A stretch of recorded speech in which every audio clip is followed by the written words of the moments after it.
Hello, everyone, and welcome to my Weekend Walk and Talk podcast. My name is Dan Gilligan, and I am the owner of an IT company based out of Dallas, Texas. I started this podcast during COVID-19 while walking my dog Fiona. You can think of this as my diary of an IT business owner. While you're here, I hope you can learn something to make yourself better, or at least find it entertaining as I share the ups and downs of my journey.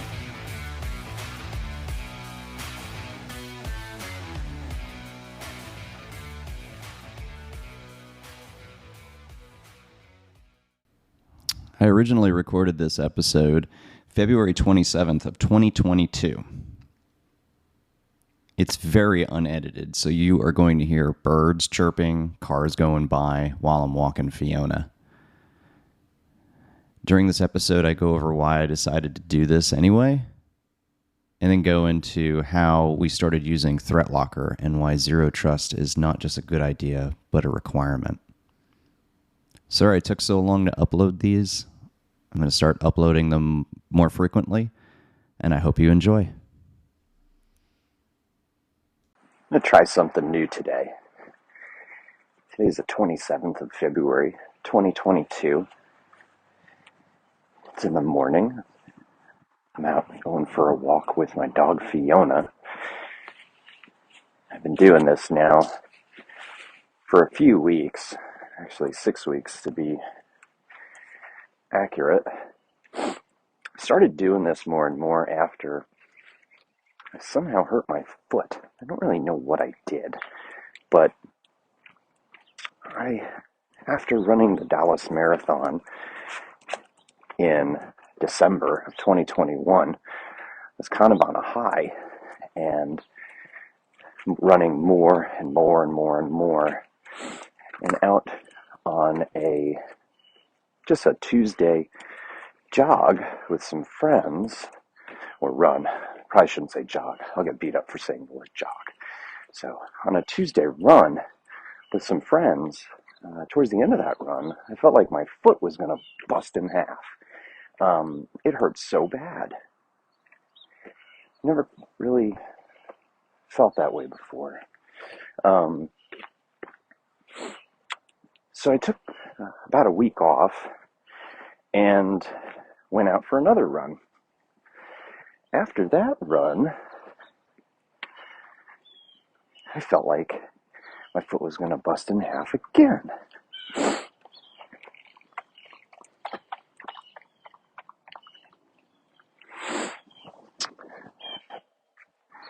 So then, later that day, I went into the office and could barely walk into the office. I was shuffling my feet, limping. It was just, in general, a really bad day. That's when I decided to make a doctor's appointment and just go ahead and have an x-ray. Well, they determined that it's possibly a stress fracture. So they asked me to take off about 4 weeks from running, which I did, because it hurt so bad. I went from being able to run, 14, 18 miles with ease to I couldn't run more than one with just pain and agony in my foot. So I was like, okay. So decided that since I'm going to take off 4 weeks, I went and had some plastic surgery that I had been contemplating doing to remove the bags from my eyes. Did that. That's a whole nother topic for another day. But when you do that, you basically can't do any high-impact sports for a hot minute. So anyway, that led me to find a new exercise of walking. So it's actually been quite relaxing. I found out that I really enjoy it. Whenever I would go walk the dog, it would usually be a quick walk around one block after I finished my, 6 to 8 mile run, or if it was the weekend, 14 or plus mile run. And the dog would always look at me like, man, is that it? Is that all we're going to do? So I'm sure she appreciates it a lot more that I hurt my foot. Um, Downside is that it takes a long time. I don't know if it's a downside, but it does take a long time to walk a mile. So slowly but surely, I upped my walk to a mile. On the weekends, I try to get 3 miles in, but it does take a long time because she stops at least once a minute to sniff something. It's the greatest thing she's ever sniffed in her entire life, and then moves on, and then we walk a little bit more. Anywho, um, that's how I started this adventure with walking. Sure, that's quite interesting, and the story is so riveting. Anywho,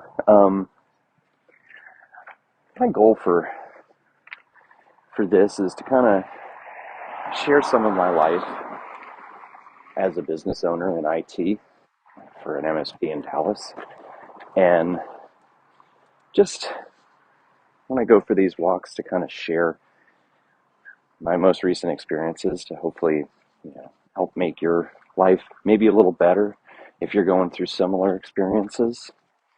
Just let you know that maybe there's someone else out there that's thinking the same way, and maybe you can take some of what I'm saying and make it better, um, and not make the same mistakes, or just make whatever I've done a little better.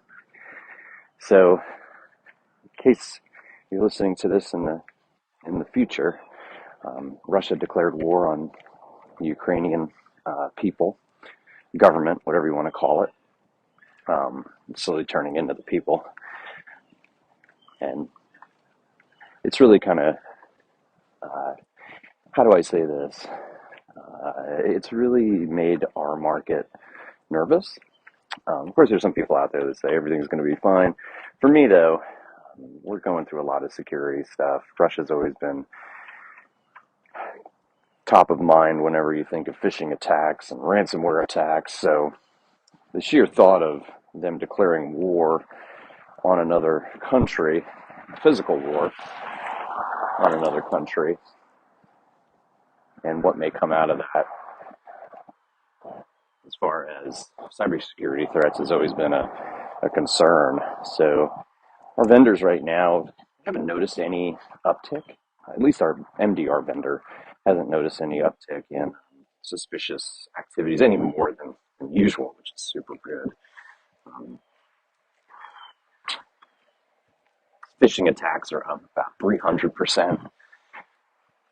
Everybody's really worried, though, after sanctions have been put on Russia, and as we start tightening the noose, so they say, on Russia and their activities, in protest of their activities,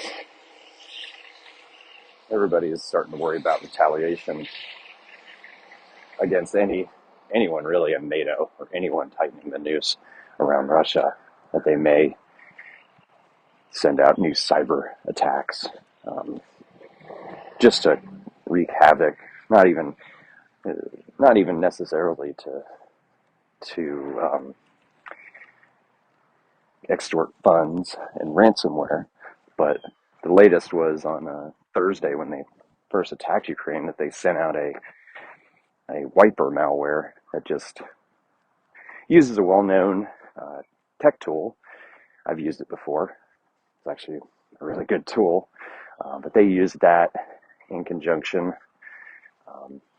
with some other things to wipe computers from government websites. I've also heard it was bank institutions, I think, and then medical institutions. And it's just to destroy data, just like a missile.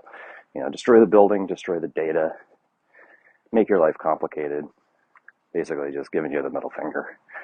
So the thought of a nation state waging a war against our nation, or where it would really hit home for us is the businesses that we serve,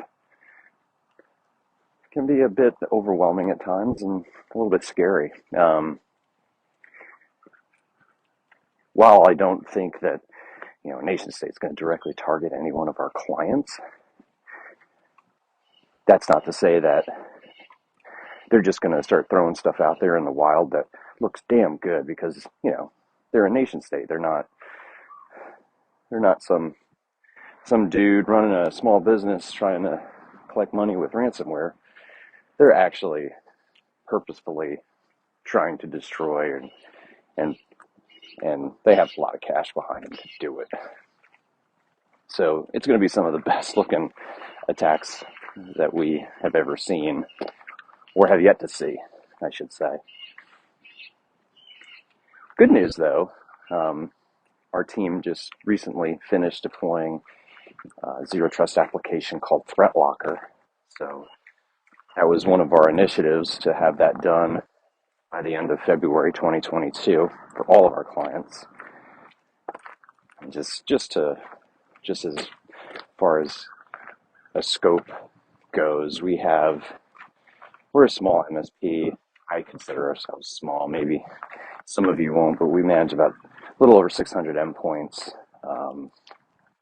at about 40, 45 clients in total. So anyone that we manage, a PC or server, we deploy this tool to. Honestly, we're pretty scared to deploy this tool. The part that we were the most scared of is this tool going to lock everybody out of what they can do for work? And then what we're going to do is get a bunch of phone calls, and nobody can do any work. So it actually didn't turn out like that, which is pretty cool. It actually turned out that the program, when you install it, you set it into a learning state. So it learns everything that's installed on the system. It has some built-in applications so it already knows how these applications run. Let's say 7-Zip, which is a compression tool. It has a built-in application for that. So it knows all of the hashes, all of the different processes and things that 7-Zip does on a PC. So you can add that program to your list of applications, and then you can create a policy to allow that for certain clients or all of your clients. But let's say, for instance, somebody goes out and buys a printer, and they go home and it's 8 o'clock at night, and they're super happy about getting this printer, and it's Friday, and now they try to download the driver for that printer, and they never installed that printer before, and they didn't tell us about it. Well, they're going to get a prompt on their screen asking them, hey, we need to approve this because we've never seen this thing before. And this is actually a real life example. So that person sent us a support ticket after hours, and the person on call called him back and got it all squared away. But the key takeaway to all this is that people aren't going to be able to do things off the cuff or on the fly as fast as they had been able to in the past. And that was really our biggest concern. Man, how pissed off are people going to be now that they can't go out to the store, buy a printer and install it at 8 o'clock at night on a Friday, or, they want to download a video game because they're sick of doing something. So they want to download Steam and play a video game because, I don't know, somebody told them that it was really cool. The other part of this program, though, is they have an optional support. I don't know what you would call it. An optional support module called Cyber Heroes, and we do subscribe to that, where they'll auto approve well-known software.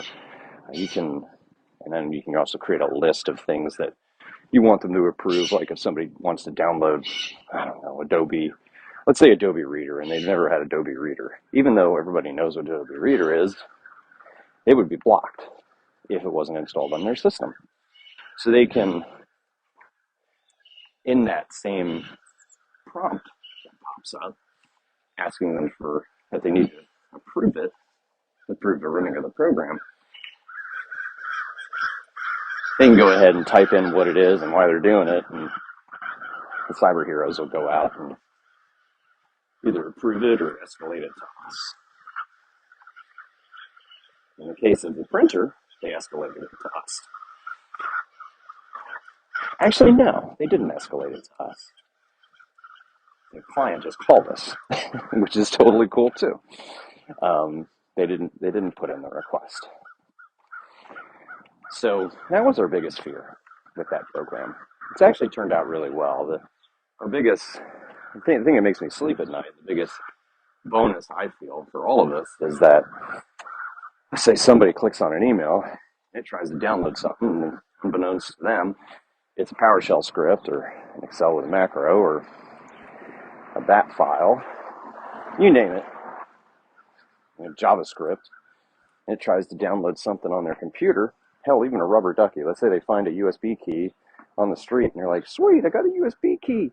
And then they go plug it in their computer and it auto runs a PowerShell script or something. ThreatLocker should pop up a message and say, hey, we've never seen this on your computer before. Is this something you really want to run?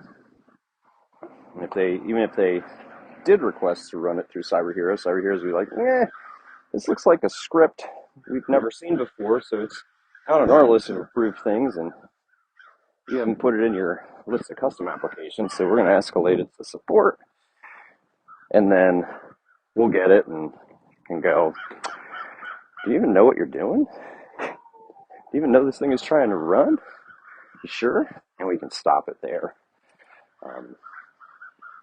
So that makes us sleep at night, knowing that is there. Biggest takeaway, though, is that people need to slow down, and people can get high emotions, especially with co-managed clients where they have an on-site IT, and they're not used to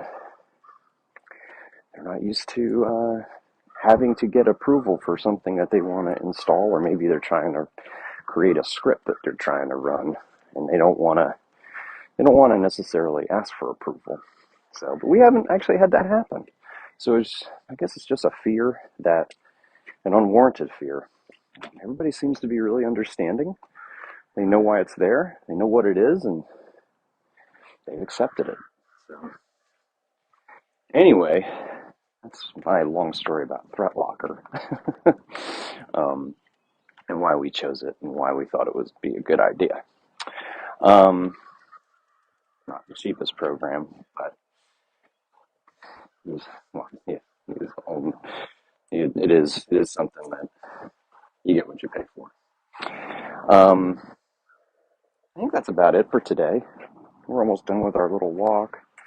I'm going to go ahead and create a video later with a really short PowerPoint to send to our point of contacts clients.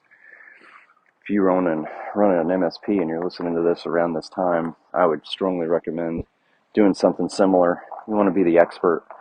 Don't send them something else someone else created.